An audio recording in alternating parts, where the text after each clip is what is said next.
정부가 15일부터 2주간 수도권의 사회적 거리 두기를 한 단계 낮추기로 했습니다.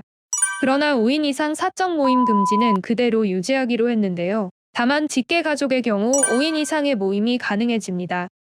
이렇게 이번 거리두기 완화 조치는 종류별, 위험도별로 그 제한 조치가 상이해 자칫 헷갈리기 쉬운데요. 이는 3차 유행의 감염 확산 불씨가 아직 꺼지지 않은 가운데 최대한 감염 확산을 막기 위한 것으로 조금만 더 관심을 갖고 주의를 기울일 필요가 있습니다.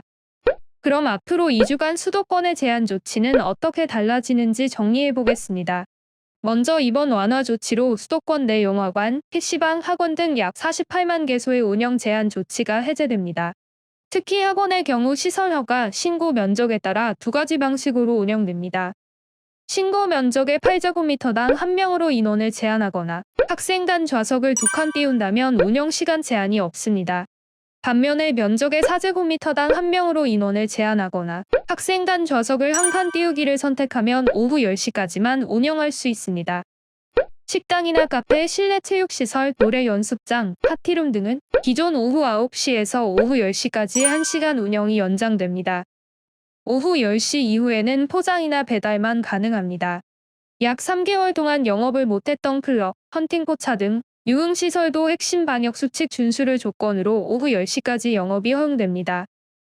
다만 핵심 방역수칙인 8제곱미터당 1명, 룸당 최대 4명 준수, 아크릴판 설치 1인 노래만 가능, 클럽, 나이트에서 춤추기 금지, 헌팅포차 등 테이블 룸 간 이동 금지, 전자출입명부 필수 도입 등 5가지를 무조건 지켜야 합니다.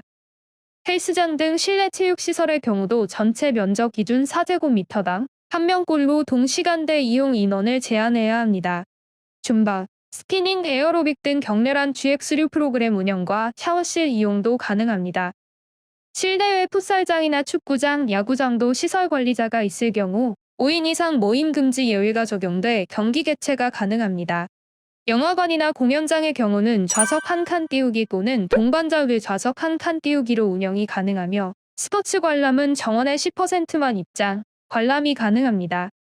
결혼식과 장례식 등의 모임 행사는 100인 이하로 완화되지만 목욕탕의 사우나, 찜질 시설의 경우 운영 금지 조치가 그대로 유지됩니다. 한편 5인 이상 사적 모임 금지는 계속해서 유지되는데요. 다만 직계 가족이 모이는 경우 4명이 넘어도 허용하겠다는 방침입니다. 직계 가족의 범위는 직계 좀비 속으로 조부모, 아들, 며느리, 딸, 사위, 손자녀 등으로 한정됩니다. 즉, 할아버지와 할머니, 아들, 며느리, 딸, 손자, 손녀 등은 함께 식당에서 식사를 해도 문제가 되지 않습니다. 다만 부모 없이 형제 또는 자매끼리 만나거나 지인이 포함될 경우 4명까지만 가능합니다. 만약 이 같은 방역수칙을 위반할 경우 운영자에게는 300만 원이야, 이용자에게는 각각 10만 원의 과태료가 부과됩니다. 과태료와 별도로 지자체는 2주간 집합금지 명령을 내리며 부상권 청구도 강화하겠다는 방침입니다.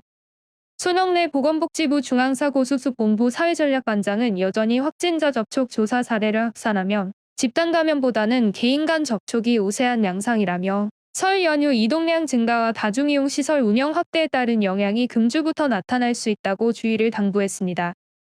한강타임즈TV 구독, 좋아요 꼭 부탁드려요.